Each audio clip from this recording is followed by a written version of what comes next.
We are live, going live now.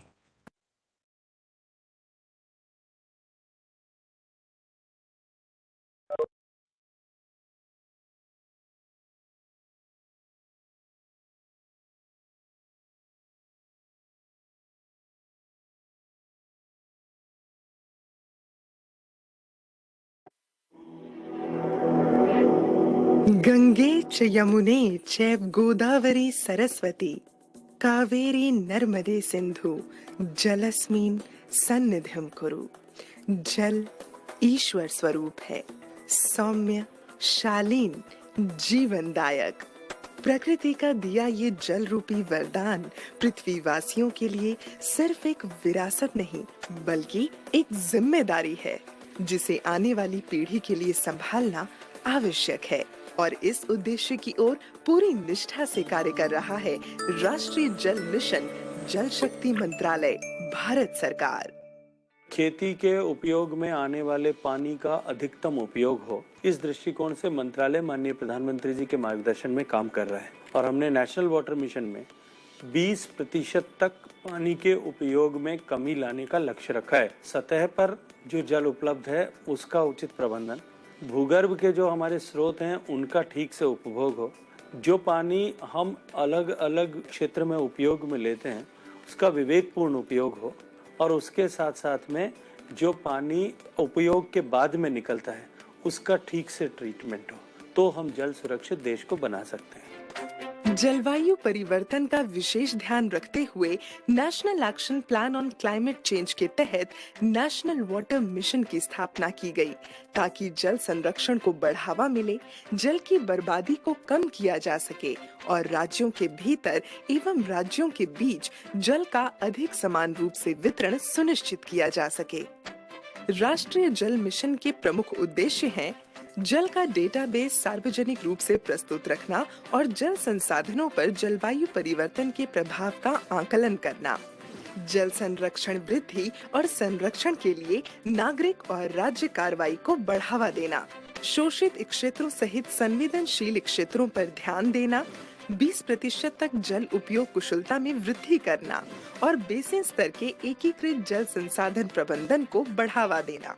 देश के अंदर जितनी भी वर्षा होती है एक वर्ष के अंदर, हम उसका केवल 8% ही बचा पा रहे हैं। तो ऐसी दृष्टि को मद्देनजर रखते हुए हमें युद्ध स्तर के ऊपर जो है अपने जल प्रबंधन के कार्य को आगे बढ़ाने की आवश्यकता है और हमारा मंत्रालय जो है उस दिशा के अंदर सतत प्रयास कर रहा है। अपने लक्ष्य की ओर बढ़ते हुए राष्ट्रीय जल मिशन ने अनेकों कदम उठाए हैं, जिसके तहत कैच द रेन नामक एक खास कैंपेन शुरू किया गया है, जिसकी टैगलाइन है catch the rain where it falls when it falls. इसमें राज्य सरकारों, सामाजिक संस्थानों, सरकारी और गैर सरकारी संस्थानों से appropriate rain water harvesting structures का निर्माण और उसके उपयोग का अनुरोध किया है, जो कि वहां के सॉइल और क्लाइमेटिक कंडीशंस के अनुरूप हो और वर्षा के पानी को बचाने और कुशलता से उपयोग करने की इस मुहिम में अधिकाधिक लोगों को साथ जोड़ने की पहल की गई है। साथ ही विभिन्न कलेक्टर्स को जिला स्तर पर रेन सेंटर्स की शुरुआत करने का अनुरोध भी किया गया है, जिसके माध्यम से आम लोगों को वर्षा जल संचय से जुड़ी तकनीकी जानकारी दी जा सके। कुछ प्रमुख संस्थानों और मंत्रालयों ने वर्षा जल को संरक्षित करने के लिए कदम भी उठाए हैं। जल संरक्षण में समाज की भागीदारी को बढ़ावा देने के लिए कई संस्थाओं को भी साथ जोड़ने की पहल की गई है। Both in urban areas and rural areas, rainwater harvesting system must be made mandatory while sanctioning plans. We must ensure that water is not wasted and the groundwater reserves are recharged when the rain falls on the ground. We must catch the rain and store it. I'm happy that the National Water Mission's campaign is taking up a timely initiative called Catch the Rain When It Falls. वर्षा जल संचय की महत्ता को ध्यान में रखते हुए समाज की जानी मानी हस्तियों ने भी इस कैच द रेन कैंपेन को बढ़ावा और सहयोग दिया। राष्ट्रीय जल मिशन लगातार जल संरक्षण हेतु ट्रेडिशनल वाटर सिस्टम के रिवाइवल के लिए कार्य कर रहा है। इस दिशा में भारत के स्टेप वेल्स की धरोहर को संजोते हुए राष्ट्रीय जल मिशन द्वारा स्टेप वेल्स ऑफ इंडिया नामक एक किताब लोकार्पित की गई, जिसमें 100 यूनिक और इंटरेस्टिंग स्टेप वेल्स की जानकारी मौजूद है। We use as much as 85% of the water resources for irrigation alone, and therefore depleting the groundwater tables. So we have a situation where we need to improve the management of our water resources, and this cannot be done only through the central and state government programs, because water touches our lives, and that's where the National Water Mission has launched major initiatives. It conducts regular talks every third Friday. There is a talk on water, and on every second Friday there is a talk on water technology issues. Apart from these initiatives, there is the initiative of Jal Shakti Abhiyan, which was conceived of in 2019. For a campaign to be really successful, it has to have the commitment of the top political leadership. And what better commitment can be there if the Prime Minister of the country gives this clarion call to the citizens to participate in this program. Bharat के ज्यादातर हिस्सों में मई जून में बारिश शुरू होती है। क्या हम अभी से अपने आसपास के जल स्रोतों की सफाई के लिए, वर्षा जल के संचयन के लिए 100 दिन का कोई अभियान शुरू कर सकते हैं? इसी सोच के साथ अब से कुछ दिन बाद जल शक्ति मंत्रालय द्वारा भी जल शक्ति अभियान कैच द रेन भी शुरू किया जा रहा है। इस अभियान का मूल मंत्र है catch the rain Where it falls, when it falls। हम अभी से जुटेंगे। हम पहले से जो रेन वाटर हार्वेस्टिंग सिस्टम है उन्हें दुरुस्त करवा लेंगे, गांवों में, तालाबों में, पोखरों की सफाई करवा लेंगे, जल स्रोतों तक जा रहे पानी के रास्ते की रुकावटें दूर कर लेंगे, तो ज्यादा से ज्यादा वर्षा जल का संचयन कर पाएंगे। जल संरक्षण की अधिकाधिक जागरूकता और प्रशिक्षण का फैलाव भी किया जा रहा है, जिसके तहत वाटर टॉक नामक लेक्चर सीरीज चलाई जा रही है। इस पहल को ज्यादा से ज्यादा लोगों तक पहुंचाने के लिए इस वाटर टॉक सीरीज को डिजिटल प्लेटफॉर्म के माध्यम से आगे पहुंचाया गया, और जिसके कारण न केवल प्रतिभागियों की संख्या बढ़ी, बल्कि देश विदेश से भी लोग इसमें शामिल हो रहे हैं। साथ ही इन वाटर टॉक्स का सार एक बुक में भी कंपाइल किया गया है। इसके अलावा नेशनल वाटर मिशन की तरफ से वाटर कंजर्वेशन के अलग अलग टॉपिक्स पर टेक्निकल सेमिनार्स और वेबिनार्स भी किए जाते रहे हैं।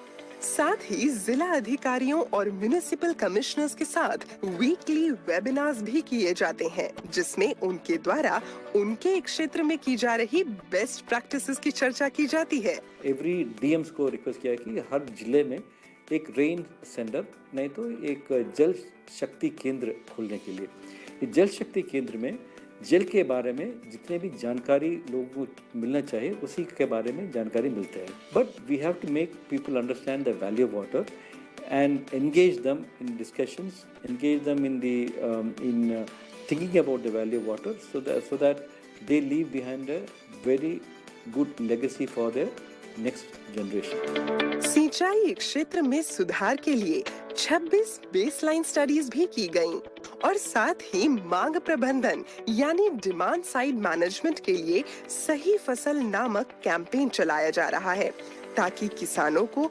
उनके क्षेत्र के अनुसार कम पानी की खपत वाली फसल की बुआई के लिए शिक्षित और प्रोत्साहित किया जा सके। और इसके लिए किसानों को वर्कशॉप्स भी दी जा रही हैं। राष्ट्रीय जल मिशन के इस कैंपेन के चलते कुछ राज्यों ने क्रॉप डाइवर्सिफिकेशन को प्रोत्साहित करने के लिए अपनी पॉलिसी में बदलाव भी किए।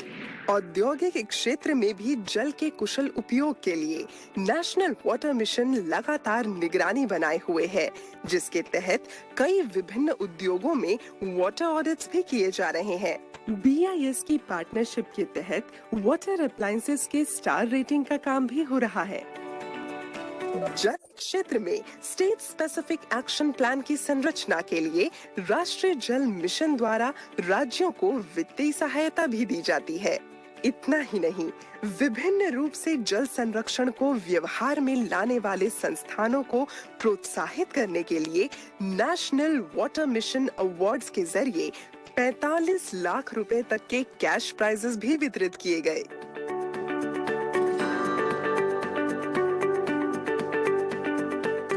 साफ पानी और स्वच्छता मानव जीवन को पूर्ण रूप देते हैं। ये सच है, जल जीवन है, जल ही शक्ति है।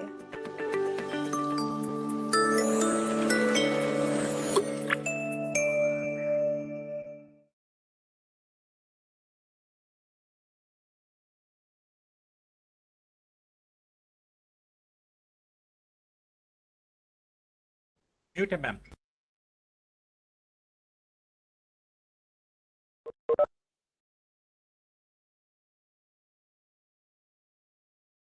Water Mission and is supported by Water Digest. We've been all talking about water security.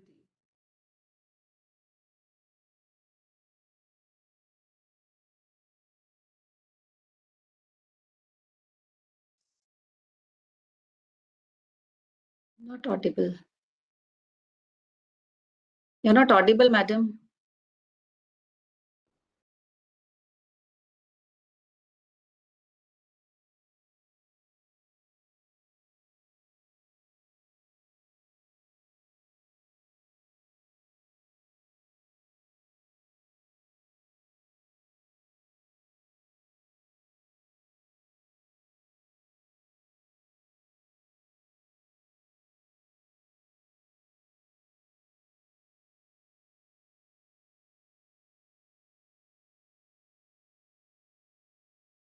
Hello, am I audible? Yeah. Yes, yes, madam. A very good afternoon, everyone, and warm welcome to this 18th Water Talk being organized by National Water Mission. I'm Anupma, the director and editor of Water Digest, and Water Digest takes great pride in supporting this very important initiative of National Water Mission. We talk about water security in India. When we talk about water security, there are a lot of challenges of the water sector, and to quickly mention a few, we all know about urbanization, which is putting a lot of pressure on a lot of resources, and water is no exception to that. If we talk about water availability, we have seen the kind of decline we have seen from 1950 to 2011, where the water availability has decreased down from 5,177 meter cube to 1545 meter cube and is much lower today. And anything below 1,000 will take us to a situation which is water crisis, and anything below 1,700 will make it a water stress situation. And currently we are in a water stress situation. Not only this, almost all the water sector, all the sectors across, you talk about domestic, agriculture, industrial, all these sectors have periodically increased the demand, while the available water resources are not changing too much. All our basins, most of our basins are water stressed. This calls for an immediate action. We need to judiciously recognize and use our resources. We talk about groundwater. There also we have already reached the overexploitation stage. Almost, the recent study says, almost 6,881 blocks which were assessed, it shows that almost 17.2% of the total blocks are overexploited. So where are we heading to? We need to look into this, and that's the time where we need to conserve our rivers, we need to conserve our wetlands. And that's what we are doing and talking today all about. The very important topic which we have today for the 18th Water Talk, conserving wetlands and rivers, the challenges and the opportunities. But before we start the talk, I'm honored to welcome our esteemed speakers. And before we start and hear from the esteemed speaker, I take this opportunity to welcome Honorable Additional Secretary and Mission Director, National Water Mission, Ministry of Jal Shakti, Ms. Devashri Mukherjee, ma'am, to please share your opening address and set the tone for today's Water Tech Talk. Over to you, ma'am. Thank you so much, Anupama ji. Am I audible? Thank you. Dr. Badola. It's a very great pleasure to have you here with us today. As Anupama ji has already said, we know how important water is for lives and livelihoods. And we know how climate change is affecting water cycles, and some of the most significant effects that climate change has is on water cycles. We are also seeing, as Anupama ji said, that in some areas of India where water scarcity is already acting as a growth inhibitor. So based on guidelines, you cannot set up industries in overexploited areas, in dark zones. So, and therefore that directly affects livelihoods of people. Also, water scarcity affects the most vulnerable the most. So women and children are most affected by poor management of water, by water scarcity. We've spoken already about what the National Water Mission does. So therefore, I will not sort of spend too much time on this. What I would like to say is that, you know, when we want to improve water management, when we want to improve water conservation, and water is intersectoral. You know, you cannot think about water availability without thinking about other natural resources like forests, like fauna, like, you know, so water is absolutely intersectoral, and if we don't recognize that, we do so at our peril.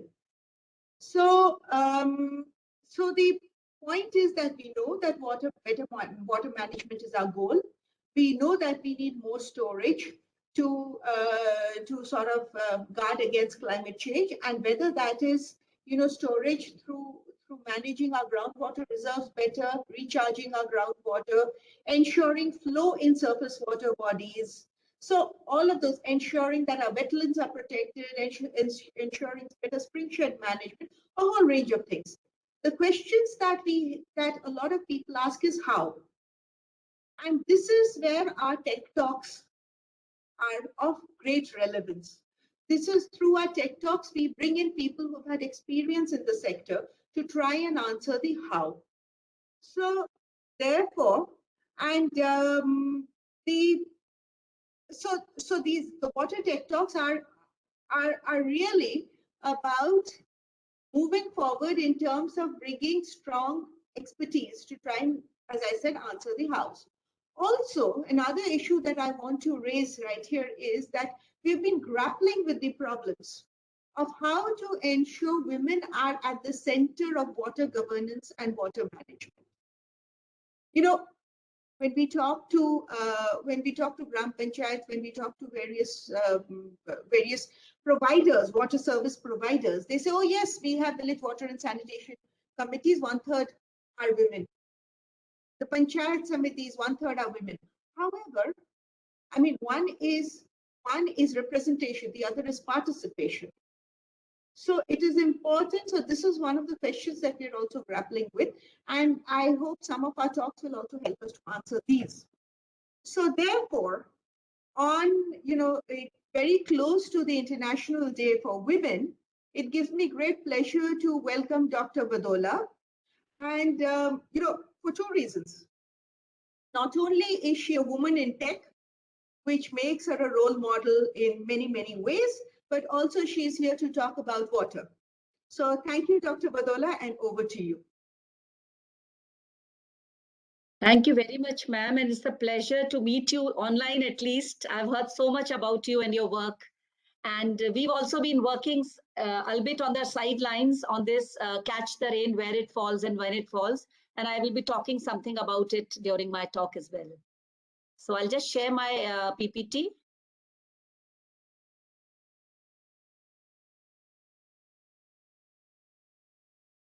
Is my PPT visible? Is it visible? Okay, thank you. Yes, it is. So So basically, as the title of my talk is on conservation of wetlands and rivers, I will begin with a brief introduction of wetlands and the key issues which affect the wetlands. And then I will move on to the rivers and round up with our own work on the Ganga River and how we have approached this whole issue of conservation of this river. So basically, the officially accepted definition of wetlands is the one that has been given by Ramsar Convention. That is, the wetlands are the areas of marsh, fen, peatland, or water. These could be natural, these could be artificial, these could be permanent or temporary, and which at low tide does not exceed 6 meters. Now, of course, recently the rivers or the flowing water has been removed from this category. It is a separate category of rivers now. So wetlands are the lands which are transitional between terrestrial and aquatic ecosystems, and where the water table is at or near the surface. So it could be marsh, it could be peatlands, or the land could just be covered with shallow water. But they should have one or more of the attributes. That is, it should at least periodically support the hydrophytes, that is the wetland vegetation. And the substrate is predominantly hydric soil, which has very little oxygen, and the substrate could be non-soil and saturated with water, or by shallow water at some time. We know the importance of wetlands, but just to share some statistics, globally 4 billion people rely on wetland ecosystem services, and the recent estimates have said that the global value of wetland ecosystem services for human health, well-being, and security is above $48 trillion per annum, which is a huge amount. And with 35% of the loss since 1970, they are one of the most threatened ecosystems, disappearing 3 times faster than forests. So you can imagine what is the scenario here. And the biggest driver of degradation of wetlands is the land use change. And agriculture is the most widespread form of land use, which has damaged more than half of the wetlands of international importance. And of course, Madam has just now referred to climate change. Climate change in its various manifestations impacts wetlands, such as rising sea levels, coral bleaching, changing hydrology. And with the temperate wetlands, particularly the Arctic and montane wetlands, are most at the risk of degradation and loss. If we look at the wetland types in India, we have several types of wetlands. It's not just one category which we can generalize. We have the lakes and marshes of Trans-Himalaya and the Himalayan regions like the Pangong, Sopar, etc. We have the Oxbow Lake swarms and seasonal marshes of the Ganga and Brahmaputra floodplains, several of them. At least, I think there are about 97,000 of these wetlands in the state of Uttar Pradesh itself. Then in the coastal areas, we have mangroves, the sand dunes in Gujarat, the lagoons, Chilka being one of the example, coral reefs of East Coast deltaic regions. We have the mudflats and the seasonal marshes of semi-arid Gujarat, Rajputana and Kutch. We might have the tanks and bunds of Deccan Peninsula, where the substrate is very rocky. The estuaries or backwaters of the Malabar coast. For example, just to carry you through a small pictorial journey, these are the wetlands in Ladakh, Changthang area, and you can see how they are the areas they are the oases in this cold desert, supporting rich wildlife. This is the Kiang, the Equus feminis Kiang, the wild ass of the cold desert. We have one that lives in the hot desert. It supports the nomadic tribes, the Changpas, which are, following the nomadic pastoralism, traveling from one pasture to another during the summer season in search of fodder for their, herds. They also support large congregations of breeding birds.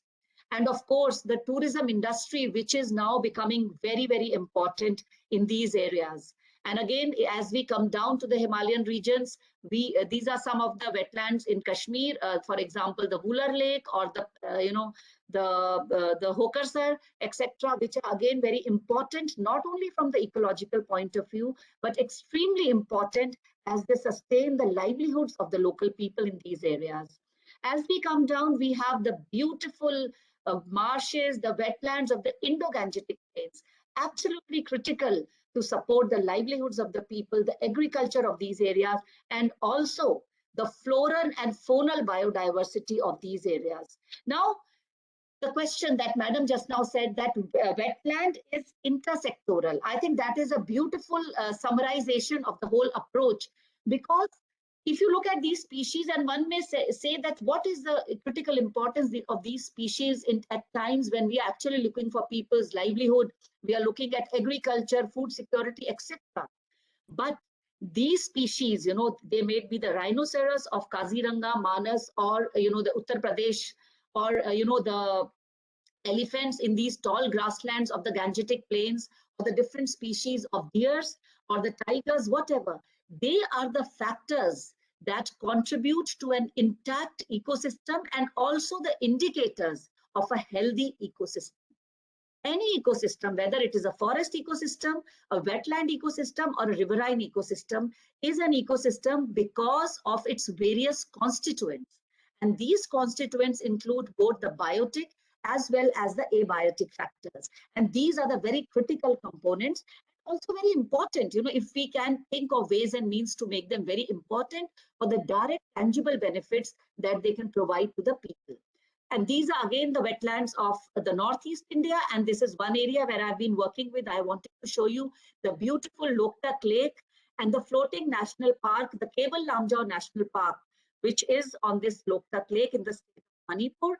And this is the only floating national park in the world and supports the population of Sangai, or the dancing deer of Manipur, as they are called. Then you have the mud flats or the wetlands of the Gujarat, the Rann of Kutch. Again, you can see the flamingo eggs here. When there are no natural areas to lay the eggs, they are actually laying their eggs on the artificial salt pans which have been created. Again, very important coastal wetlands. We have the mangrove ecosystems, which are critical to human security and the economic security of the coastal people, as well as the coral reefs of the island system. So just a very short glimpse of the wetlands of India, and we have several more. These wetlands provide very important functions and values to the local people, and broadly their functions can be divided into 4 categories in terms of the hydrological functions, that is discharge and recharge of groundwater, and regulate the surface water flows and sedimentations. For example, if we talk about River Ganga, most of the water of River Ganga ends at the Bhimgoda barrage in Haridwar. Our estimates say that almost 90% of the water is abstracted by the time the Ganga leaves the Bhimgoda barrage. And then where does this water come from? Of course, it comes from the tributaries as it goes down into the states of Uttar Pradesh and Bihar and Jharkhand and West Bengal. But a substantial amount of water is also contributed by the surface water flows, the groundwater recharge, where these wetlands have a critical role to play. Then the second function is the nutrient cycling, transform or sequester nutrients and other contaminants, habitat where it supports biological diversity and provides recreation, as well as very, very important cultural, religious, and social values to the societies, and the trophic support in terms of food, fiber, and other products. I mean, there were other estimates of wetland functions, but the most recent one has been provided by a study of WWF, and these are the values of wetland functions per acre per annum in US dollars, and you can see how important these functions are. And this is one study which was conducted about 20 years back by Pushpam Kumar, Dr. Pushpam Kumar, who is of course heading the Ecosystem Services Unit in UNEP now, where he had estimated the value of Yamuna floodplains at Delhi, how much they were contributing in terms of intangible and tangible benefits, in terms of their functions, whether it was the productivity, where it was habitat or recreation function, and the water recharge benefits to agriculture.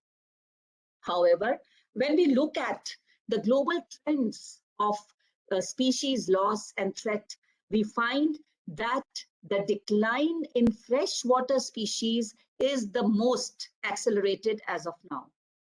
The other species are also declining, the terrestrial species, the marine species, but the decline in freshwater species is the most rapid and alarming. And similarly, if you look at the threat to these species, you can see that most of the a substantial number of freshwater species, particularly in flowing water, that is in rivers, are actually either extinct or critically endangered or endangered as per the IUCN estimates of their statuses. So this is a very alarming picture. Wetlands are being lost at a rate which is faster, definitely. Freshwater wetlands and mangroves are being lost at 2.5% per annum. Agriculture is the main cause, and expanding human use of fresh water has led to less water being available to maintain the ecological characteristic of many inland wetlands.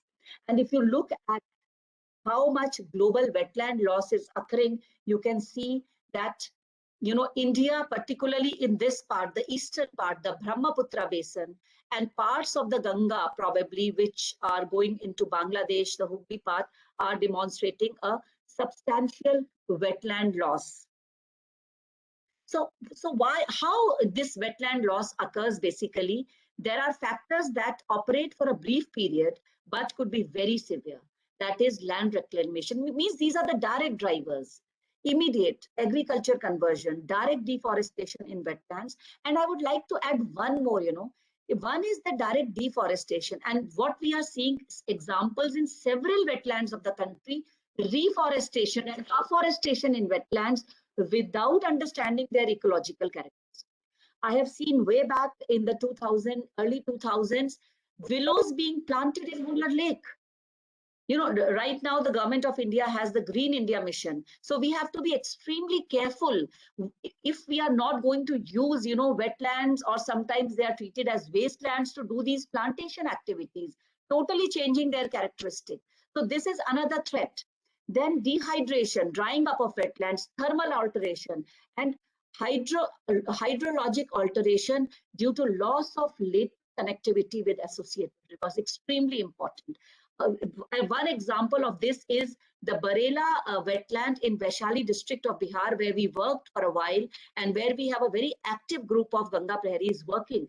So this wetland is a bird sanctuary, the Birbal Sahani bird sanctuary in Vaishali district of Bihar, and it had totally dried up because it had lost connectivity to the river that was one of the tributaries of Kosi River that was actually feeding it. And then through some interventions as part of Catch the Rain program, madam, we were able to actually restore this wetland with the help of the local communities. So this is one very fantastic example, and it is being maintained.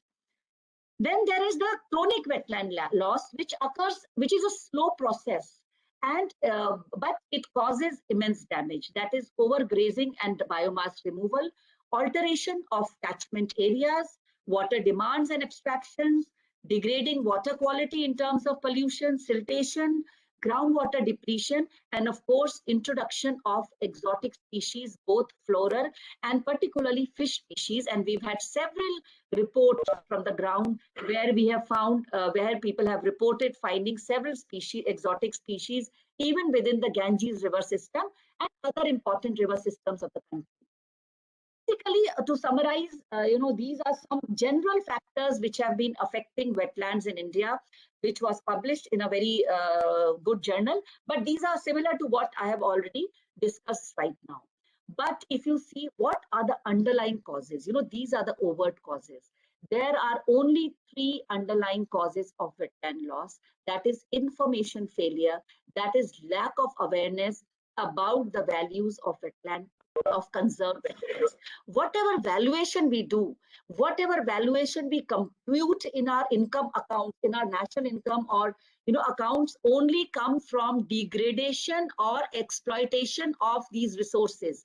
None of the values actually point to conserved wetland services, whether those are hydrological services, whether those are habitat services, whether those are, the spiritual and cultural services. These are some of the most undervalued and most important services.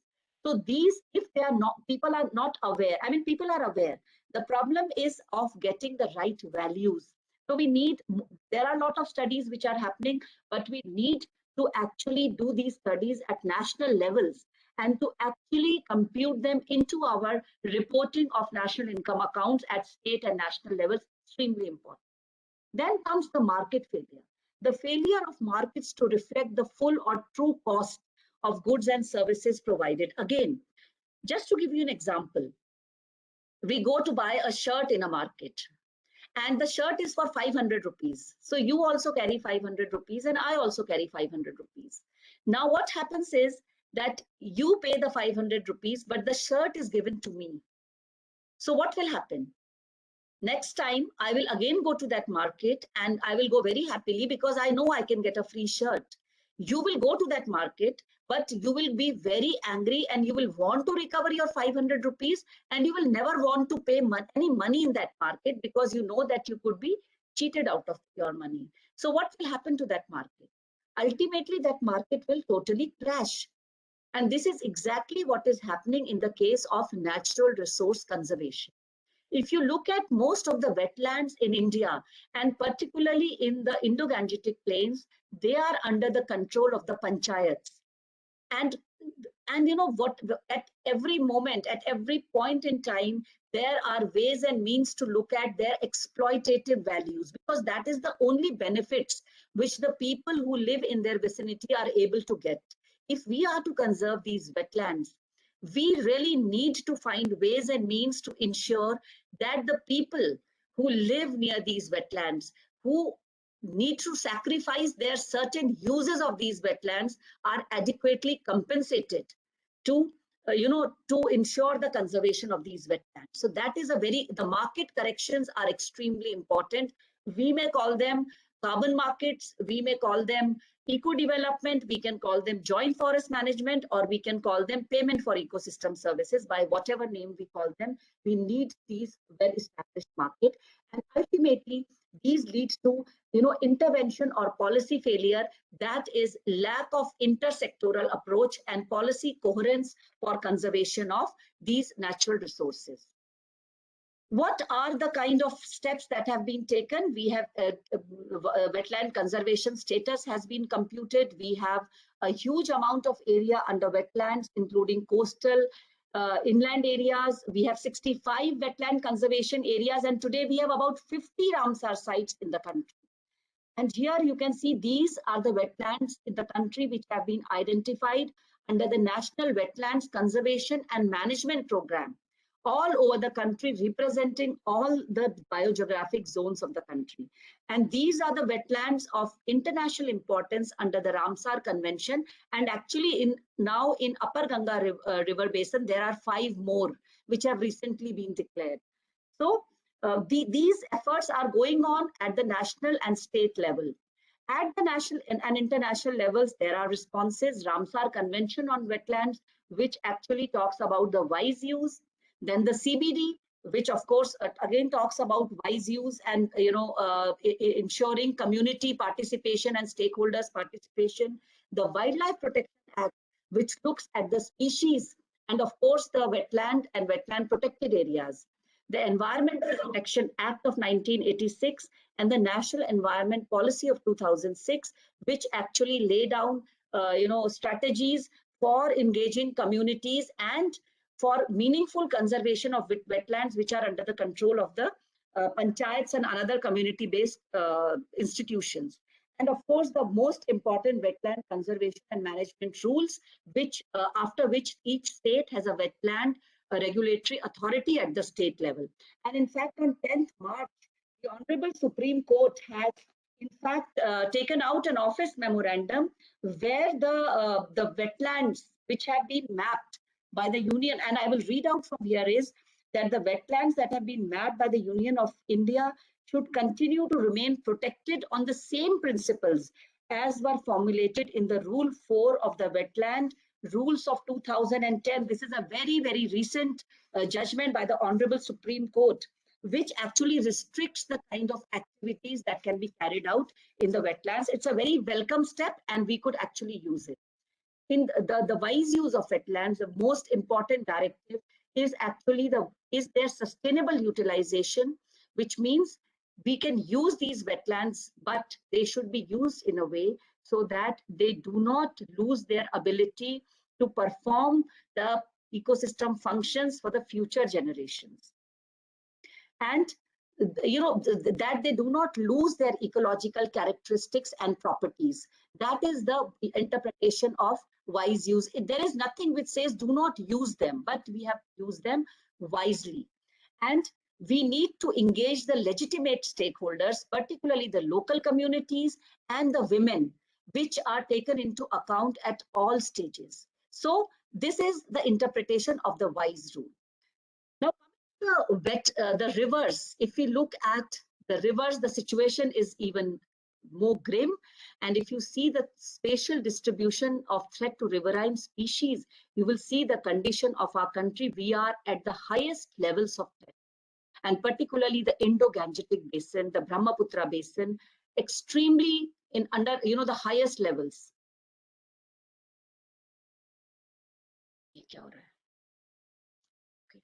And in fact, if you look at the threats to freshwater species, particularly those which exist in rivers, the most important cause for their decline is habitat loss and degradation.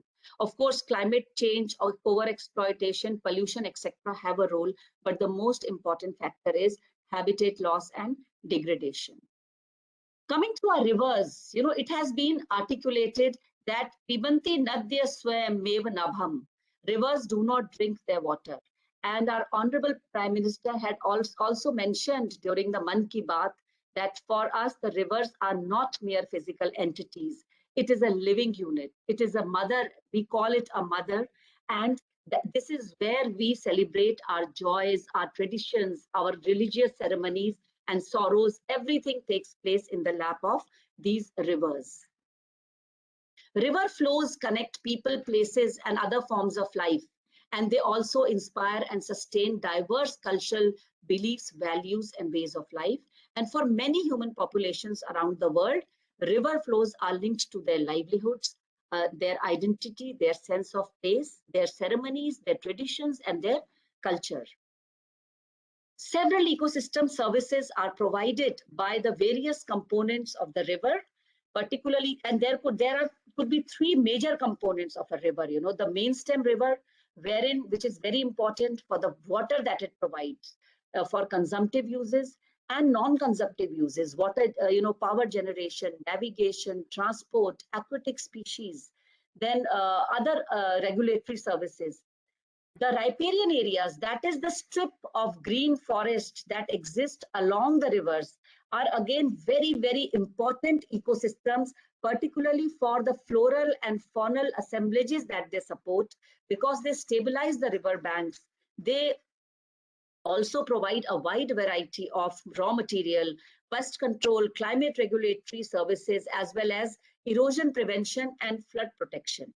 Then the floodplain wetlands, another very important components of a riverine ecosystem, also provide very, very important ecosystem services.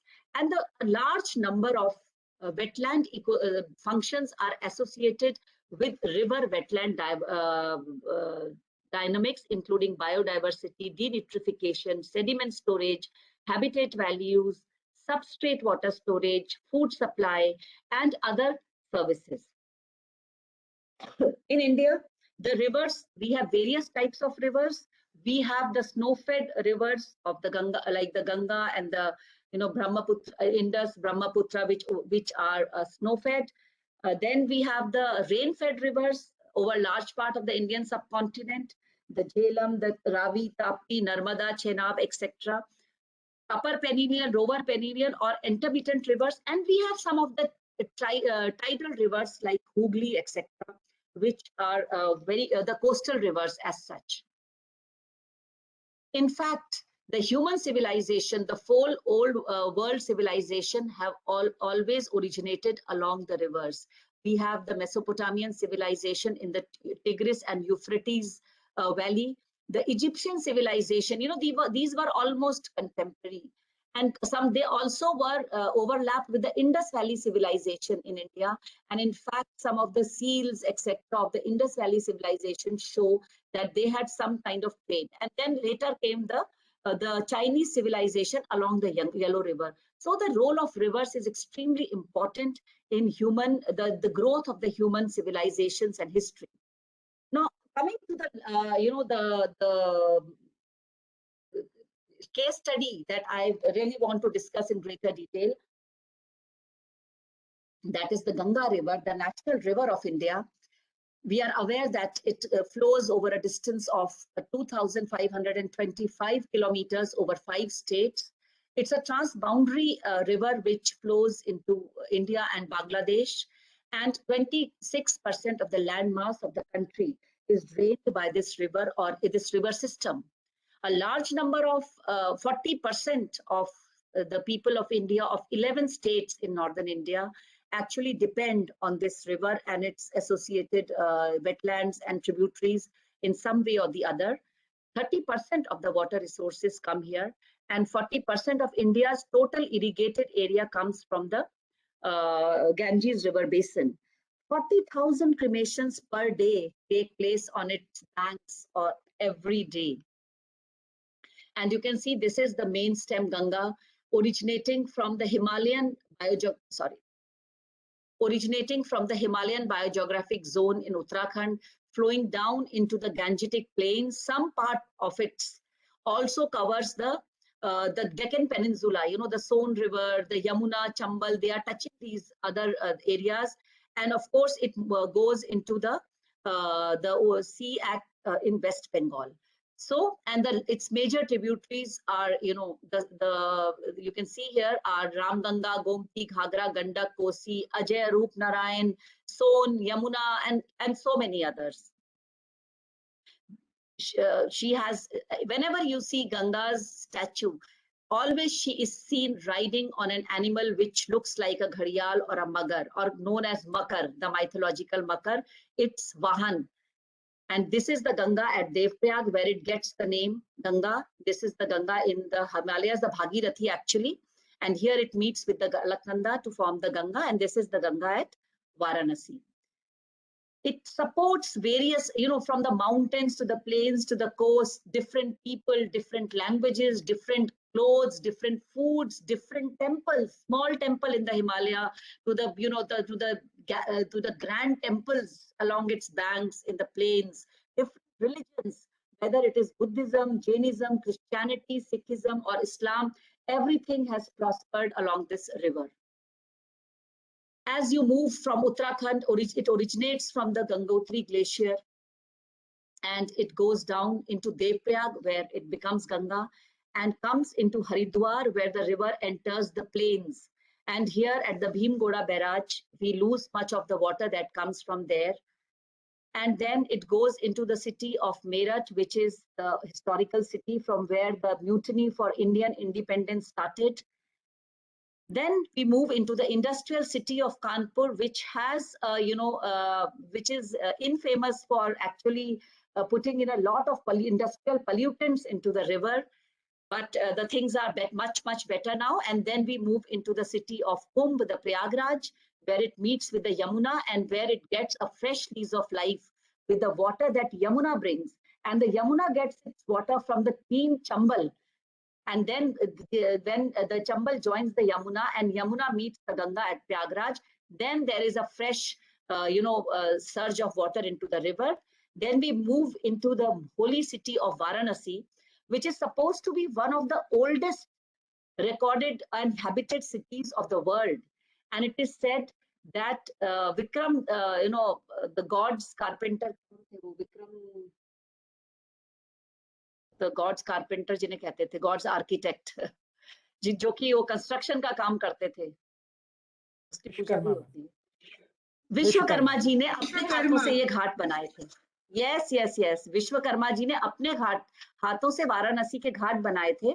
And if you actually see the water levels in those ghats, and you know, there was a study which was conducted by us along with IIT Kanpur, which found that there was not a substantial change in the course of the river around these areas, you know, in the past 100 years. And these ghats are located at very, very scientific and strategic locations.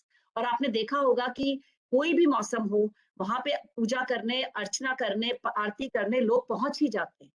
So that is why we are bound to believe the level of scientific acumen which was provided in the construction of these ghats and this beautiful city of Indian culture, literature, dance, music, religion, and literary genius, and of course the fantastic wildlife that Ganga supports in and around Varanasi. Probably people are not even aware that even where the ghats are, there used to be a turtle sanctuary. And not very far from Varanasi, you can see Gangetic dolphins in all their glory. So it is indeed a very, very beautiful journey of the Ganga. Then the Ganga moves on to Patna, or the ancient city of Patliputra, which is again not a new city, which was in fact the capital of the Mauryan Empire.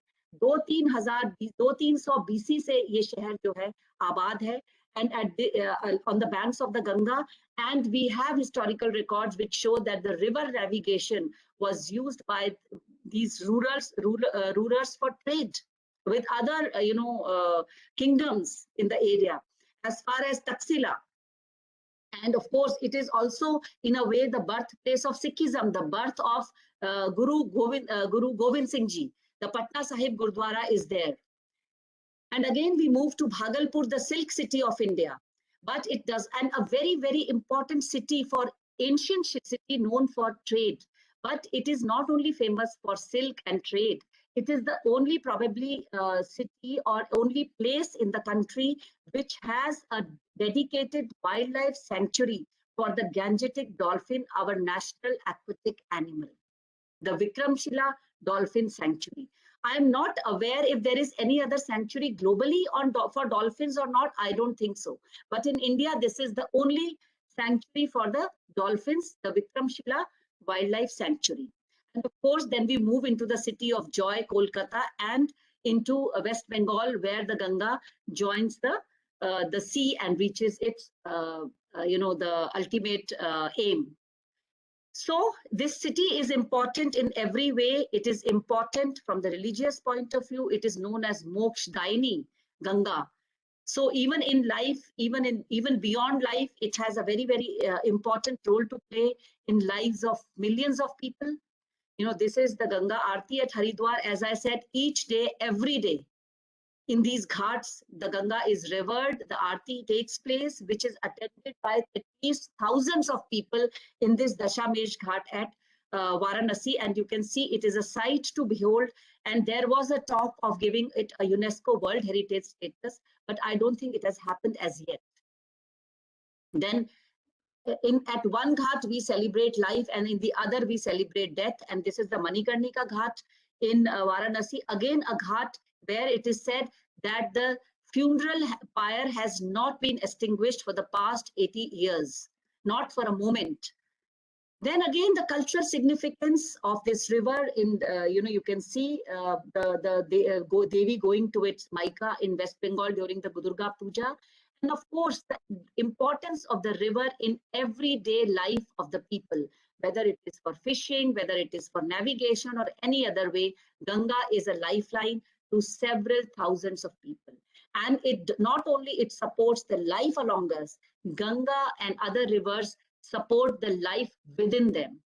In the Ganga River, it has been recorded there are 5 species of aquatic mammals, which include the Gangetic dolphin, the Irrawaddy dolphin, or the saltwater dolphin, or the marine dolphin, which is, as it is called, which is found only in areas where the river meets the sea.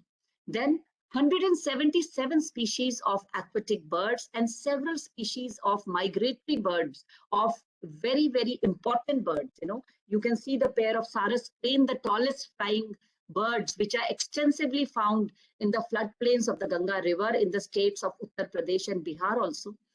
And then 27 species of reptiles, which include the gharial. And you can see here a gharial. You know what is this on top of the gharial? These are the hatchlings. So and it is a male gharial which is taking care of its hatchlings. So parental care is there even in amphibians, and the male gharial is taking care of the hatchlings. And gharial again is a crocodilian species which is found only in the Gangetic river system, and in several tributaries of the Ganga, and of course in the main stem Ganga. And then we have the the freshwater crocodile as well as the saltwater crocodile or the marsh crocodile. And turtle species, 14 species of turtles are found here. And several species of fish, odonates, insects, which we have all recorded. A large number of species of conservation importance are threatened. In fact, you can see that almost 50% of the species have been categorized either as critically endangered or vulnerable. Some of the factors that affect the Ganga's biodiversity are the reduced water availability due to abstraction of water for irrigation, electricity, etc. We have so many dams in the Himalayan region. We have the thermal water, the atomic plant at Narora on the bank of the river. Then, because of the construction of these structures, there is a change in river's morphology. Then pollution, again, is something which is well known. Due to the construction of such and due to declining water availability in the river, fragmentation occurs and the habitat gets lost or fragmented. And of course, excessive resource extraction, either for mining purposes or for fish purposes or poaching of species. Here you can see a batch of turtles which were caught by our Ganga prairies along with the poachers. Of course, the development or the land use that takes place on its banks and on and around the wetlands that support the river systems. This is a map which shows the cropping patterns in the Ganga and Indus river systems. And you can see in the entire Indo-Gangetic plains, we have most of the crops which are very water intensive. You can see rice and wheat. And because it is supposed to be a very good area for agriculture, these cropping patterns have actually, it is questionable in terms of the pressure on the groundwater supplies and the extraction of water for irrigation purposes. Again, if you look at the water availability, you can see that different types of depletion of water takes place, which could be, for groundwater consumptive uses or, evaporation which takes place. And these could be the various sources of depletion which is taking place. Almost, I could say that it is 1/4 of the water which is being depleted. This is in any case not available to us, but the depletion is taking place of the surface water and groundwater. Therefore, to restore the ecological integrity of this river, the National Mission for Clean Ganga had given a project to the Wildlife Institute of India to develop a science-based aquatic species restoration plan for Ganga River by involving multiple stakeholders. We have completed phase 1 of the project, which was in the mainstem Ganga River. And right now we are implementing phase 2 of the project, which is in the entire Ganga basin, and which is Ganga, the tributaries of Ganga River. So here, we have done looked at the pollution levels in the Ganga River, and we found that only these areas, parts of Bihar and Jharkhand, are the low risk zones in terms of the water pollution from the pesticides, the chemicals which are being used in agriculture, and so on. And only these, and here also the reason could be because the water availability in these zones is extremely high, but it becomes very, very bad as it enters West Bengal. And of course, as assumed, the pollution is not very low in the upper reaches of the river as well. Again, we were able to do some very, very important surveys of the Ganga River. For the first time, the total Ganga River was surveyed, and we could identify important high biodiversity zones. Now, one of the very interesting findings was that, contrary to the popular belief that the Ganga is polluted, Ganga is degraded, and all sorts of negative image that we were having, it was a very pleasant discovery. I will use the word that almost 50% of the river ecosystem was intact and was having good breeding populations of wildlife, including the Gangetic river dolphin, the crocodiles, the gharials, the different species of birds, fish, otters, and so on. So this was very important, and we could identify 5 high biodiversity zones or 6 high biodiversity zones along the river where this biodiversity was really high. And of course, other areas where some kind of restorative efforts could restore the biodiversity. And in fact, we had started this project in 2017. As we move on, we have reports of these species occurring in areas from where we did not report them earlier. So these efforts are very visible on the ground. And one thing which will never lie is the appearance of and disappearance of species, which are very, very important indicators of intact ecosystems. And these are the high biodiversity zones that we had identified all along the river. We had different approaches, and the other one was, as I said, we were supposed to engage with the stakeholders. So one of the approach was to build the capacity of different stakeholders, including the state forest departments, including the district administration, the religious groups, the college students, professors, local communities, the veterinarians, the local business people, everybody, the media persons, NGOs, all were involved in an extensive program of capacity building. And these capacity building could be technical capacity building in rescue and rehabilitation of species, or ecological monitoring, and so on. And a trained cadre of citizens, who lived along the Ganga river, known as Ganga Praharis or guardians of the river, was established. And this Ganga Prahari cadre is a cadre of motivated and trained volunteers from among the local community. It is in fact a human resource which has been built up with WII, the Wildlife Institute of India, and the National Mission for Clean Ganga project, and it is growing every day. And in fact, I would say that it has sown the seeds of conservation into the communities, into the remotest parts of the Ganga river and its tributaries. Everywhere that you go, if you take the name of Namami Gange, and if you take the name of Ganga Prahari and the National Mission for Clean Ganga or Wildlife Institute of India, you will find someone who will understand it if you go to any village in these areas. So the only technique to work here was identify the people who are motivated, train them, provide them a platform. And there is an online platform where each Ganga Prahari is registered with all the details, their expertise. And they could be anybody. They could be rich, they could be poor, they could be educated, uneducated, women, men, young, old, fishermen, students, teachers. We have lawyers, we have, media persons. Anybody can become a Ganga Prahari. Even I am a Ganga Prahari. And then, depending on their interest, their expertise, they are encouraged to participate in conservation of species and various activities related to conservation of wetlands and rivers. And this is the spatial distribution of Ganga Praharis all along the Ganga River basin. As I said, it is growing every day. This very strong force of people is growing every day, but we do not believe in having large numbers. We believe in having quality human resource, and quality human resource in which a lot of social capital has been developed. Their social capital, their awareness, their skills, their training, their, I should say, confidence and exposure.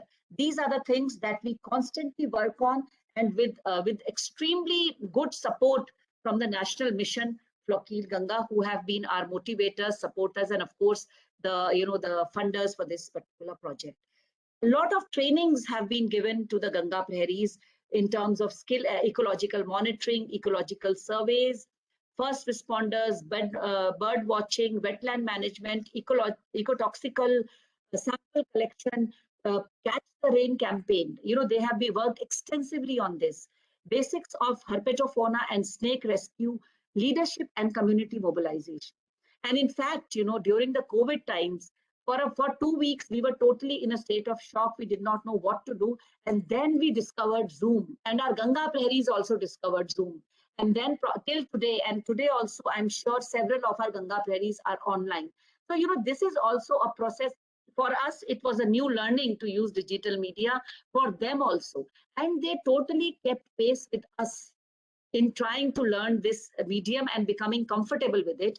And all through the lockdown, we actually were more in touch than we were otherwise.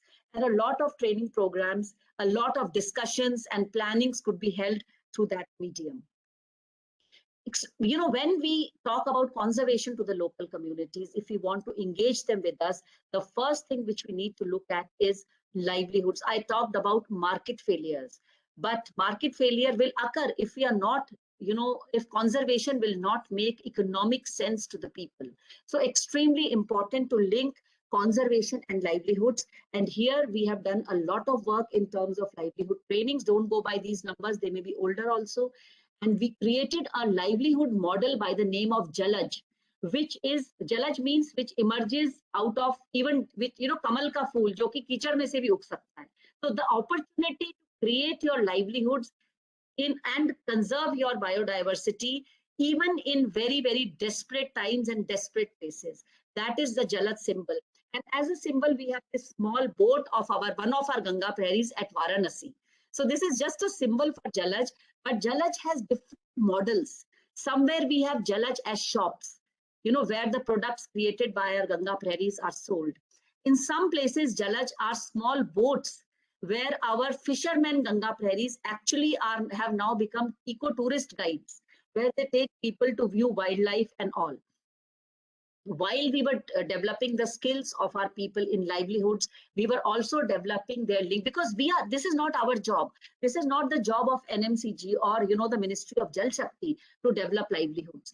But once we started this work, we actually wanted to just give them a momentum, because in the larger, universe, all around them, there are large number of programs of Government of India, wonderful programs. And it is only a matter of bringing the programs to the right people. And that is how we are going on facilitating them, bringing them into contact with NRLM, different programs, different NGOs, different organizations, and, taking them ahead. And people are finding their way like the river does, these Ganga prairies, because they have been trained, they are very confident, they are highly motivated, so they are finding their way. So this is how they have been linking livelihood and conservation, making people aware, whoever visit their areas. This is Astha Se Swarojgar. The women who never ventured out of their houses, they have made laddus to be sold as prasad, and this is on one of the banks in Varanasi. They have made dhoop agarbatti from, the fallen flowers and all, and they are themselves trying to sell it, in these areas. So these are small Jalaj models, and walking towards Arth Ganga as Jalaj, we are trying to link this whole model to the concept of Arth Ganga, because this model is little different from other livelihood models, because there are two things which it emphasizes on: the importance of a well-developed human resource.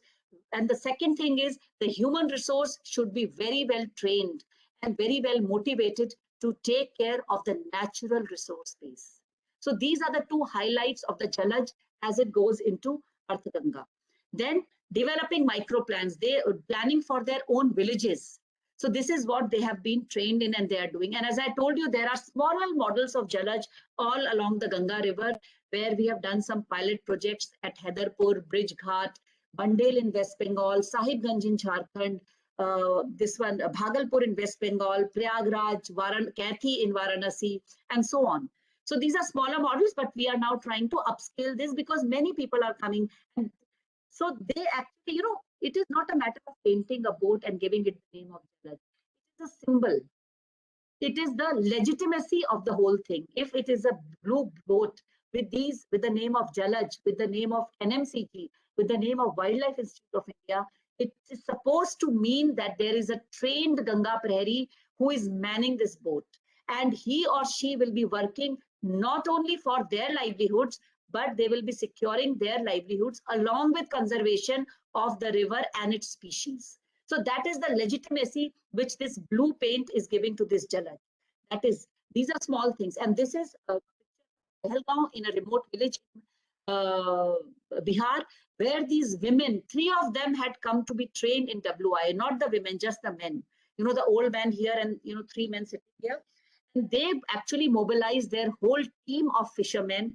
And every day, if I had a before and after photo of this ghat, and they managed to clean this ghat, they managed to take care of a drain which was draining into the river at this point.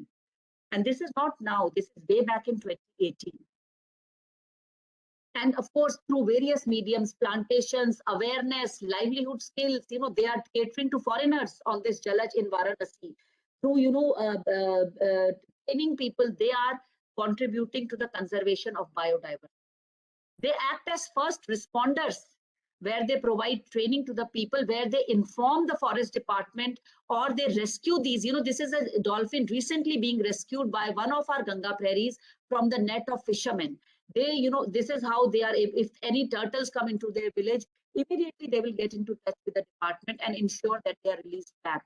If any dead species is found, they assist the forest department. They know how to take weight, measurement, the basics. They also know the legal implications that they should not be handling these species without first informing the department. So we are constantly trying to build their skills. And the best part is, this is increasing their employability. They are not paid anything, but they are made employable. As I said, the hallmark is invest in the human resource. We can only give a man, money for a day for the duration of the project. But if we make them capable, if we develop their skills, they can earn their livelihood. They are teaching others. They are giving livelihood to others also. This is the Kumbh Mela in 2018 in Prayagraj, where 150 Ganga prairies were constantly working with the Mela Adhikari to actually help them with awareness, manning the NMCG stall, cleaning the ghats, assisting the people, creating awareness, and so on. As I told, during the COVID times, when we were all lost as what to do, we could not reach these areas. Our Ganga prairies were working non-stop because, just by virtue of being a Ganga prairie and wearing a white t-shirt and cap, everybody in their society, in their family, looks up to them as a leader because they are trained, they are Ganga prairie. So even the district administration was approaching them during the COVID times because they were the people in the village. They were helping the immigrants who were coming, distribution of food packets, online awareness campaigns, nukkad nataks, yogas, whatever they could do, they were doing in their own capacity. Then we have another version of the program, which is known as a Bal Ganga Prairie program, where we are Catch Them Young, we call them, Catch Them Young. And we are working with a large number of schools to inculcate the whole thing of Ganga Prairie into the Bal Ganga Prairies. Some of these Ganga prairies has emerged as social and conservation leaders, whether as researchers in WII or in other ministries. She has become a DPO in the Namami Gange program, in the Nehru Yuva Kendra. She has been highlighted by the newspapers and articles and working very well, and so many others. Again, they have been recognized at the highest forum. Honorable Prime Minister, they are meeting. I have not met. But, we are able to give them this exposure through the NMCG, the Ministry of Jal Shakti. This is our first Ganga prairie. He was a young boy of 19 years old when he joined from Devprayag. He has become a Gram Pradhan there today, and he was able to interact with the Honorable Prime Minister on a one-to-one basis on the water day. And here you can see them having numerous meetings with our Honorable Minister Ganjendra Singh Shekhawat ji. He has written personal letters to them appreciating their work and so on. And, during COVID times and so on. So various platforms. And I think this is what boosts their morale and creates an example for others also to follow. So this whole thing, the brain behind this is the Ganga Aqualife Conservation Monitoring Center, which is at the Wildlife Institute of India, which is a knowledge center, a decision and policy supports, and which actually does systematic conservation planning for the Ganga, its tributaries, and the wetlands and the species therein. It has created a repository of scientific knowledge base through literature, through publications, through biodiversity assessment, and so on.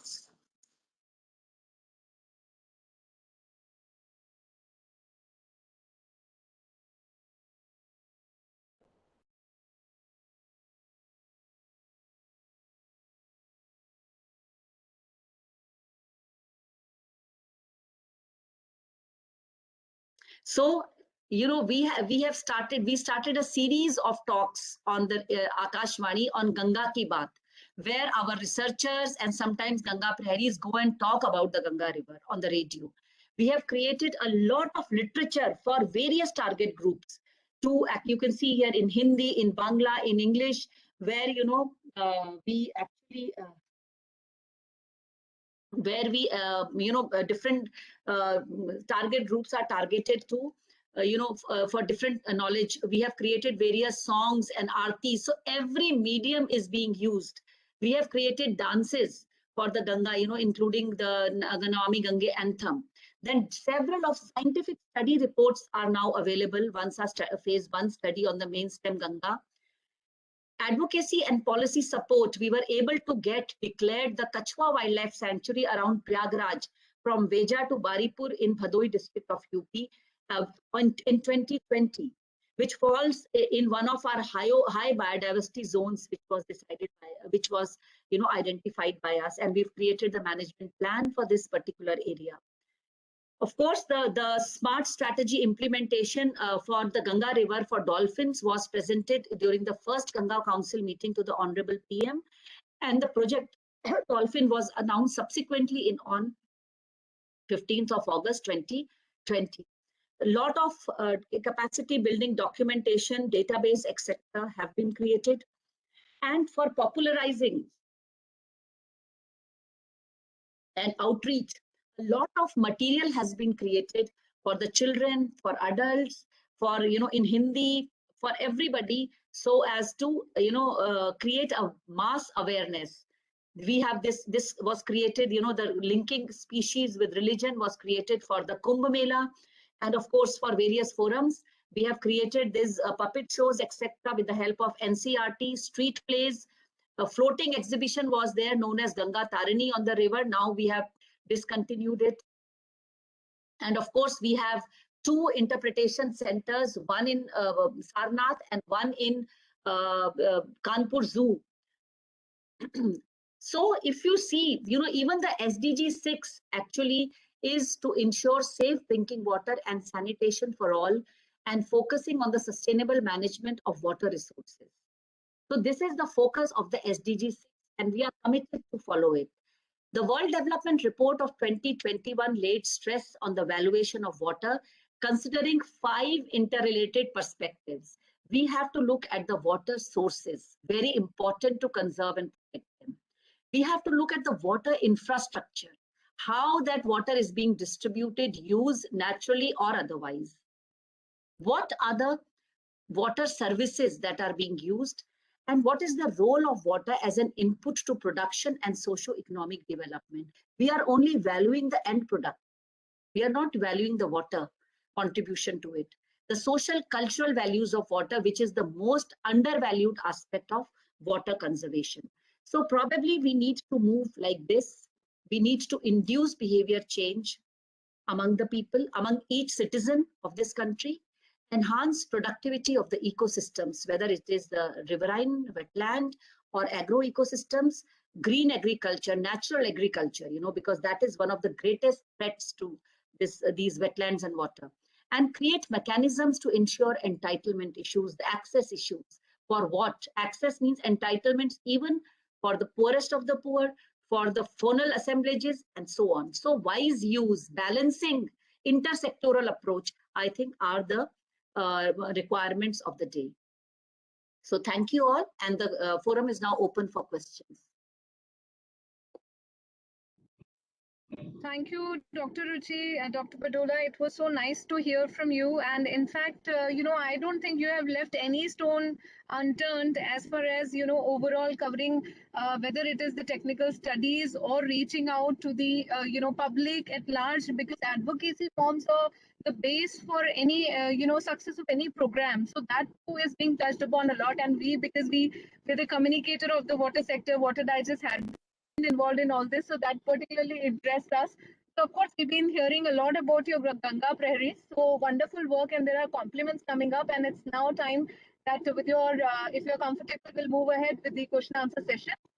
Sure, ma'am, sure. Thank you so much, madam. Thank you, ma'am. And now we are open for the question answer session. Most of our audience are well versed with the system, so we are open for the question answer session. Please extend your queries to us.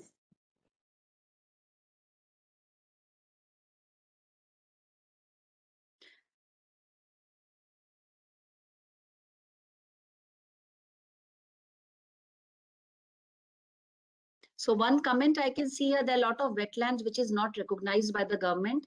Lots of migratory birds come there. We are losing these unreported wetlands by urbanization. This is sad. Yes, that is the information failure. That is the market failure and the policy failure of wetland conservation.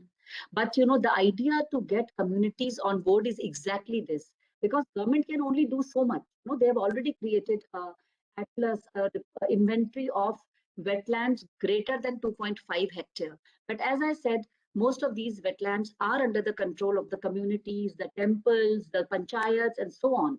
So probably if the communities living around are adequately sensitized and adequately made aware that these conserved wetlands, the species that they support, you know, we've seen some wetlands with huge populations of these species of turtles which are supposed to be critically endangered. But the point is to make them also economically viable for the communities. Automatically, things will change. And that is also, I think, one of the idea that the Arth Ganga project of the Niti Aayog and NMCG is planning to support. I request everyone to ask your query directly. You can just click on the raise your hand option so that we can unmute you to ask your query. I think there is another question: how to convert cultural service into economic and social gains for various sectors without affecting the ecological integrity. Yeah, so this question, I think it's a very important question, that the cultural services, particularly river cultural services, you know, I've showed you some of the pictures, but you know, I mean, you know what is there, the temples, whether it is the Ram temple at Ayodhya or the Krishna temples in Vrindavan, Mathura, or the Kashi Vishwanath, and any temple, right, from the Himalayas to Ganga Sagar or the Bon Bibi temple. So it is a very, very important part. And not only that, the services, cultural services. So I think what we really need to do is, again, as I said, engage communities, and engage communities. But engage communities only after a robust system of human resource is developed. So there was an estimate I read in a paper that one tourist who comes to Varanasi actually provides business to 35 businesses, 35 vendors. So imagine if we were able to systemize this whole process and ensure equitable benefits, how much we can actually create support for conservation of these, wetlands and rivers. So if people will not get these benefits, if they see that only few are getting these benefits, they will not have a stake. So stakes have to be developed. These services have to be properly documented. So let me check other questions. When it comes to conservation of water resources, which poses a greater obstacle, the lack of financial incentives or poor awareness of the best practice? So I would say a poor awareness of the best practice can actually solve the issue of financial incentives. This is what we have seen. If people are aware and if they are able to approach the right institutions, then finances will not become a problem. Of course, we cannot do with zero finance. We need some financial support. But financial incentives are also important. Livelihoods are very important. Conservation does not happen on an empty stomach. So they're equally important. But more important than that is awareness. So they go hand in hand. We can't say which comes first. There are 7 categories of participation which the social anthropologists have given. We could be in any stage, but participation for material incentive is an important part. But no project can succeed if it remains at that level. We have to go beyond that. And then once this is taken care of, people work for much more than only for financial incentives. It is a very well-known theory of motivation, the Mayo-Hawthorne effect. Way back in 1940s, it was established, during the industrial development in post the Great Depression in the US. We have seen it happen with our Ganga prairies. With the kind of respect they are given, the kind of motivation they have, they are ready to, during the COVID we saw, they did not ask us for money. They were doing everything, whatever they had, little or more. They were sharing it with other people. So everything works together. And next query is from Ms. Jyoti Mishra, and her question is, when it Yeah, comes this to was a her better question. conservation of water resources, which poses a greater obstacle, the lack of financial incentives or poor awareness of the best practices? Yeah, this is the one I answered just now. Jyoti's question only I answered just now. Yeah, another query is from Ms. Ritu Chauhan. Since the water in the rivers will just ultimately flow into the ocean without being used by the humans, what is wrong with abstracting and extracting from the rivers? Very, very nice question, I must say. See, there is, water from the rivers has always been abstracted. That is not the issue. The issue is where, when, and how much to abstract. So wise use, we have to go back to the wise use concept given by, the IUCN or Ramsar Convention or IUCN, which says that, the ability of the ecosystems to provide services in the future should not be compromised. So, for example, if you are going to extract all the water from the river, it cannot maintain its ecological integrity. The species cannot survive. There is a certain minimum requirement for water flow for species like dolphin and gharial and crocodiles. They will not exist. The river recharge will not happen. The wetlands will not be recharged. So it is extremely important. Now there is, abstraction should happen, but there is a limit. And we are talking about ecological flow. So that is a very, very important scientific concept. We should be going by that. So there is nobody says that water should not be abstracted. Now there is a question by Harsha Lakheda, which says, where can we go to see Gangetic dolphins? Very, very interesting question. You can see Gangetic dolphins all along the Ganga River, starting right from Bijnor in Uttar Pradesh. As you move down into Brij Ghat, Bulandshahr, Narora, that is the Hastinapur Wildlife Sanctuary. And again, then there is a patch where you do not see dolphins because the water is not there. But again, as the Yamuna joins the Ganga River in Prayagraj and brings with it the populations of dolphin from Chambal, you can see that dolphins beyond that. In Varanasi, you can see dolphins. In several areas in Bihar, you can see dolphins. Bhagalpur, Sahibganj, you can see dolphins. West Bengal, you can see dolphins. In the Yamuna River, after the Chambal joins it, you can see dolphins. So there are several places in Ghagra River, you can see dolphins. In Gandak River, you can see dolphins. So many areas, and you please get in touch with us if you are near any of these sites. We can actually guide you. Yeah, please. Another query is from Ms. Mansi, and her query is, for infrastructure development such as hydropower projects and dams, what are the most effective ways to rehabilitate and prevent damage to the wildlife in the region? See, there is a very robust system that the government has established of conducting environmental impact or social environmental impact studies. So if those studies are done in the right way and their suggestions are implemented in the right way, I think we can minimize the damage. And I can give you one example. One of the studies which was done in Alaknanda Basin by the Wildlife Institute of India, we could actually stop the construction of several small dams because they were going to create totally damage the ecology of the river, and so that was stopped by the government. Another example could be that National Highway 44, which goes through the Pench Tiger Reserve in Madhya Pradesh and Maharashtra. And here an EIA study done by this institute suggested that we construct an elevated highway through the tiger reserve so that the tigers and other animals do not get disturbed. It costed a lot of money, but it has really, really helped in conservation of wildlife. And now the wildlife is happily crossing this from below this, highway. And there are several examples in the country where it is happening or it has been proposed by certain agencies which are conducting these studies.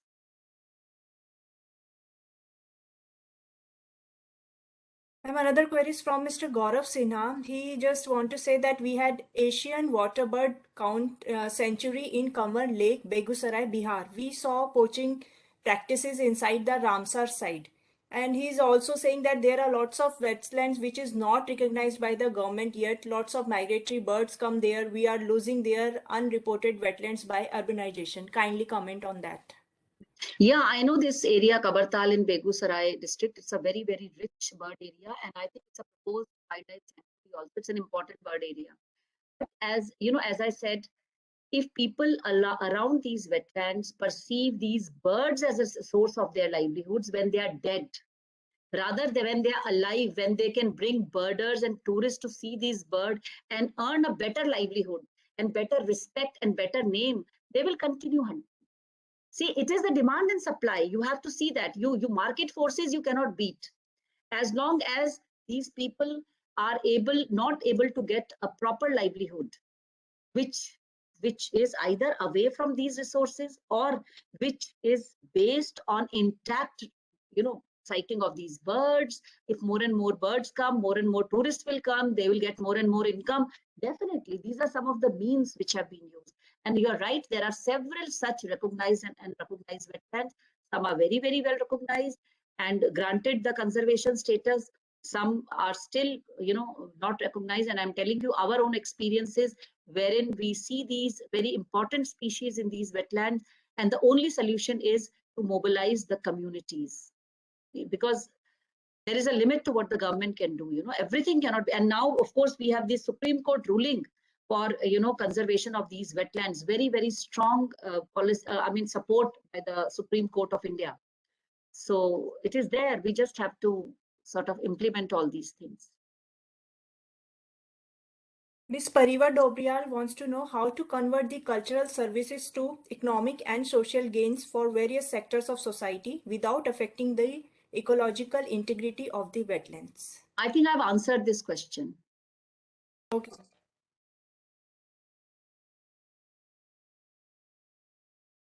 Another query is from Mr. Prakash Singh ji, and given the current resources and policies, which would be a better position to be conserved, wetlands or river systems? They are interconnected. They are not, wetlands and river systems are very, very interconnected. I mean, how you can say that you will conserve wetlands and not conserve rivers, or conserve rivers and not have the wetlands? It is the ecology is such. I think we need to conserve and protect both for the ecological values as well as for pragmatic and economic reasons. These wetlands are very important sources of livelihoods to some of the poorest people in our country, in the Indo-Gangetic plains and in peninsular India. So we can, and very important sources of water in the semi-arid and arid regions of Gujarat and Rajasthan. So conservation of wetlands, there is no no choice that we have, that we conserve either or one of them. We have to conserve both of them.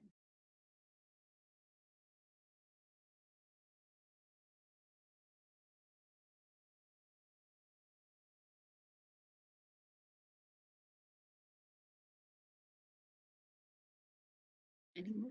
Another query is from Ms. Jyoti Mishra, and her question is, when it comes to a better conservation of water resources, which poses a greater obstacle, the lack of financial... I've answered it is this already one. answered, yes. I've answered. What is the current state of our wetlands and how can we restore them? See, as I said, Government of India has already identified about 8 lakh wetlands of greater than 2.5 hectare. They have been brought under the ambit of the wetland regulation and management rules of 2010, followed by the, as I told you, the Supreme Court ruling. Wetland regulatory authorities have been established in every state.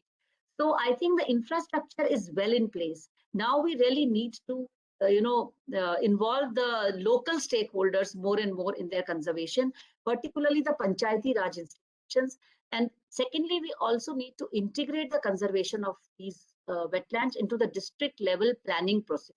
It is extremely important.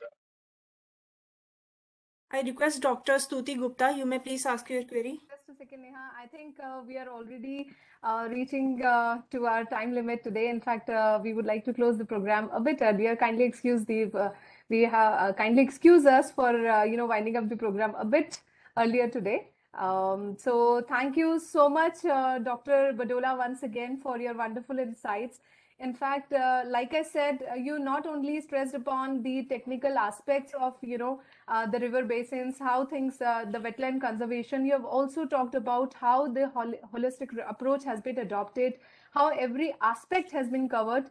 And, now we are just moving towards closure of the program. And as National Water Mission has been continuously working and, working towards taking these Water Talk and Tech Talk series to masses, of course, in partnership with Water Digest as well. So now on behalf of National Water Mission, I in fact request Mr. Shiv Dikshit to kindly propose the, closing remarks.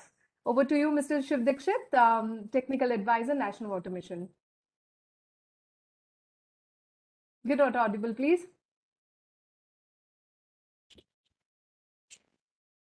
I'm audible? Yeah, please, go ahead. Very good afternoon. On behalf of the National Water Mission, I, SM Dikshit, Advisor Technical, extend a very hearty thanks to all of you for sparing your valuable time for attending this 18th Water Tech Talk on a virtual medium. It gives me the immense pleasure to deliver the vote of thanks on this memorable occasion to such an intellectual delegates. We are really grateful to our Additional Secretary and the MD ma'am for her able guidance, which has always encouraged us for organizing Water Tech Talk series. She is the driving force behind this talk series. The inception of the Water Tech Talk has been initiated on the 9th October 2020, and this is the 18th Water Tech Talk in that series. We are humbled by Dr. Ruchi Badola kind gesture in accepting to deliver this public talk. I believe that we all have profited from her wealth of learning and experiences.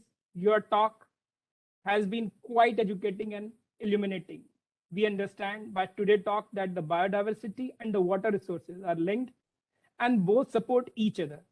Hence, it is important to conserve the wetland and rivers, terrestrial and the aquatic flora and fauna for achieving the sustainable goal relating to the water and sanitation. We wish you God's protection in the service of the country. I also express my heartfelt thanks to all of the attendees for joining the session for Water Tech Talk on the virtual platform and had a patience hearing to our speaker to make this event wonderful and successful. We appreciate your love and sense of belongingness to the country in general and the wildlife and water in particular. I hope all must have enjoyed this session of Water Tech Talk as well as the experiences shared by the speaker. I wish to sincerely thanks to all my members, Team Water Digest and Team Water National Water Mission for giving their support in organizing this Water Tech Talk, who actually worked behind the scenes. Thanks to all you again, including the attendees, for making this Water Tech Talk the resounding success. See you all in the next episode of Water Tech Talk on the next month on 8th April 2022. Till then, goodbye, take care, and stay safe. Thank you very much once again. Thank you. Thank you all. Thank you so much, Mr. Dikshit, and thank you, everyone. And continue your support and keep participating in the talk and Water Talk and Tech Talk series. You'll see us next Friday is Holi. I think we will give a miss to our series of water talk on the 3rd Friday of the month. But I think we'll see you on the 4th Friday of the month for the Water Talk. Also, all those queries, most of the queries have been taken up by Dr. Badola today. However, all those which we could not take up today because of the time constraint, they'll find the answers on the National Water Mission website. So in case there is anything, you may please write to us, to Water Digest or to National Water Mission, and we'll ensure that your queries are answered. So till then, take care and follow us for all the updates about water. Thank you so much for joining us for today's program. Thank you.